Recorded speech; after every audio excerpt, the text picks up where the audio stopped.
Resetting the home screen layout on your iPhone 16 allows you to quickly restore the default app arrangement, which can be useful for organizing your apps or troubleshooting display issues.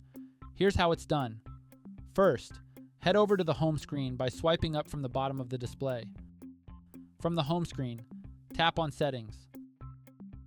In the Settings menu, scroll down and tap on General. Scroll to the bottom of the next screen and tap on Transfer or Reset iPhone. Then, tap on Reset to proceed. In the pop-up menu, tap to select Reset Home Screen Layout from the Reset options. Read the warning message, then confirm by tapping Reset Home Screen.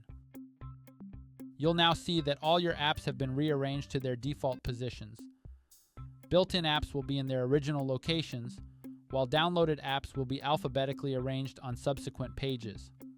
This iOS feature is particularly useful if you want to start fresh with your app organization or if you're having issues with app icons not displaying correctly.